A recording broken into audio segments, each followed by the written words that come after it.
Bonjour, je suis Patricia de Cardio Plein Air et aujourd'hui, je vous donne des petits trucs sécurité pour vos marches que vous prenez le soir alors que doucement les journées raccourcissent et qu'il fait noir de plus en plus tôt. Donc, premièrement, je vous encourage fortement à continuer vos bonnes habitudes là, de promenade. Ça fait tellement de bien de soir de marcher avant de rentrer pour la routine du dodo. Et en plus de ça, souvent le soir, le vent tombe, donc c'est agréable de pouvoir marcher, de pouvoir voir les étoiles, la lune, ça a un effet apaisant. Mais il y a des petits trucs que vous pouvez développer pour le faire en toute sécurité.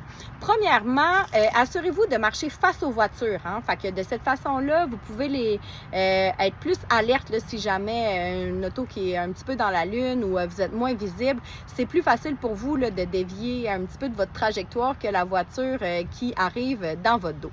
Ensuite de ça, peut-être valider, vérifier sur vos vêtements que vous mettez le soir s'il y a des bandes réfléchissantes.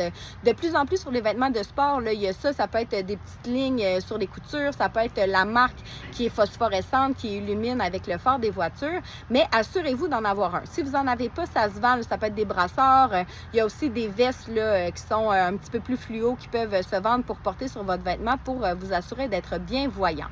Ensuite de ça, s'il y a un trottoir, bien évidemment, on vous suggère fortement de l'emprunter. Vous allez être plus en sécurité.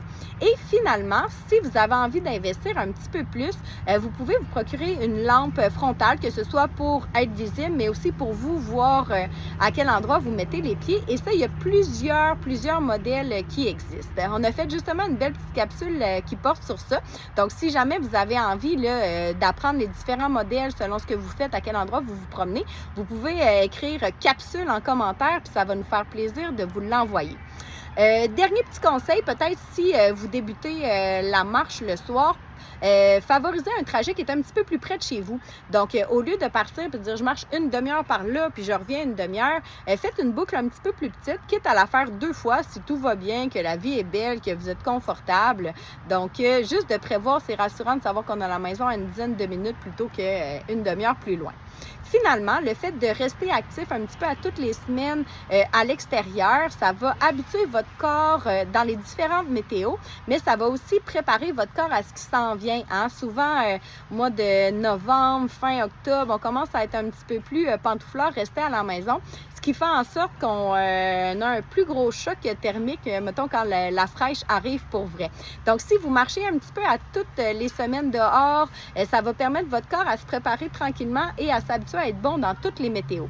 Donc, c'est pour ça qu'on vous suggère fortement de rester actif malgré les journées qui raccourcissent puis l'automne qui arrive pour vrai. Si jamais vous avez besoin d'un petit peu plus de motivation pour être actif le soir, on a des groupes dans nos parcs. Donc, l'effet groupe peut être motivant, mais ça peut être aussi rassurant pour certaines personnes de bouger avec plusieurs autres gens. Donc, si vous avez envie de venir tester nos entraînements de soir, vous pouvez également cliquer sur le lien pour faire un essai gratuit. Donc, on vous invite à rester actif, continuer à bouger, c'est la santé et profiter des belles soirées. Bonne journée!